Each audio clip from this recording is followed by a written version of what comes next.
Praise the lord. ఈరోజు దేవుని వాగ్దానము, యెహోవా యందు భయభక్తులు కలిగి ఉండుట జీవసాధనము, అది కలిగిన వాడు తృప్తుడై అపాయము లేకుండా బ్రతుకును.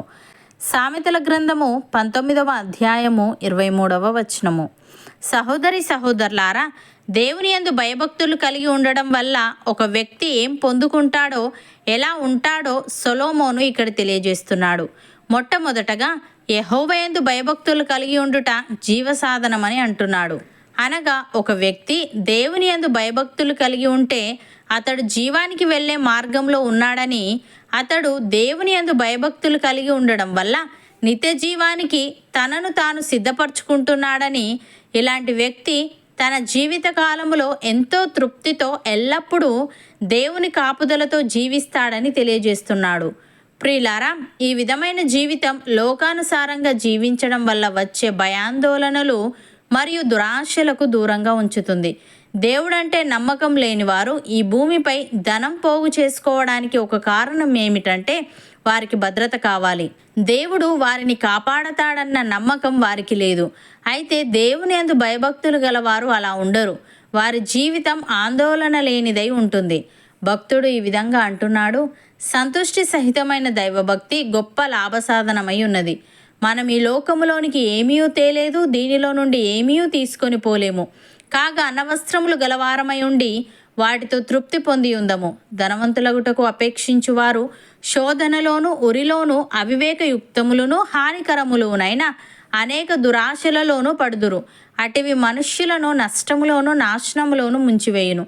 ఎందుకనగా ధనాపేక్ష సమస్తమైన కీడులకు మూలము. కొందరు దానిని ఆశించి విశ్వాసము నుండి తొలగిపోయి నానా బాధలతో తమ్మును తామే పొడుచుకొనిరే అని.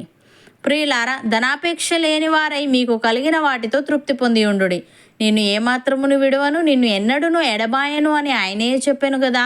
కాబట్టి ప్రభు నాకు సహాయుడు, నేను భయపడను, నరమాత్రుడు నాకేమి చేయగలడు అని మంచి ధైర్యముతో చెప్పగల వారమై ఉన్నాము. అపోస్తలుడైన పౌలు ఈ విధంగా అంటున్నాడు, దేవుని ప్రేమించు వారికి అనగా ఆయన సంకల్పము చొప్పున పిలువబడిన వారికి మేలు కలుగుటకై సమస్తమును సమకూడి జరుగుచున్నవని ఎరుగుదుము. ఎందుకనగా తన కుమారుడు అనేక సహోదరులలో జ్యేష్ఠుడగునట్లు దేవుడు ఎవరిని ముందు ఎరిగెనో వారు తన కుమారునితో సారూప్యము గలవారవుటకు వారిని ముందుగా నిర్ణయించెను. మరియు ఎవరిని ముందుగా నిర్ణయించెనో వారిని పిలిచెను, ఎవరిని పిలిచెనో వారిని నీతిమంతులుగా తీర్చెను, ఎవరిని నీతిమంతులుగా తీర్చెనో వారిని మహిమపరచెను. ఇట్లుండగా ఏమందుము? దేవుడు మన పక్షమున నుండగా మనకు విరోధి ఎవడు? తన సొంత కుమారుణ్ణి అనుగ్రహించుటకు వెనుక తీయక మన అందరి కొరకు ఆయనను అప్పగించినవాడు ఆయనతో పాటు సమస్తమును మనకెందుకు అనుగ్రహింపడు? దేవుని చేత ఏర్పరచబడిన వారి మీద నేరము మోపువాడెవడు? నీతిమంతులుగా తీర్చువాడు దేవుడే. శిక్ష విధించువాడెవడు? చనిపోయిన క్రీస్తు యేసే. అంతేకాదు, మృతులలో నుండి లేచినవాడును, దేవుని కుడి పార్శ్వమున ఉన్నవాడును, మన కొరకు విజ్ఞాపనము కూడా చేయువాడును ఆయనే అని.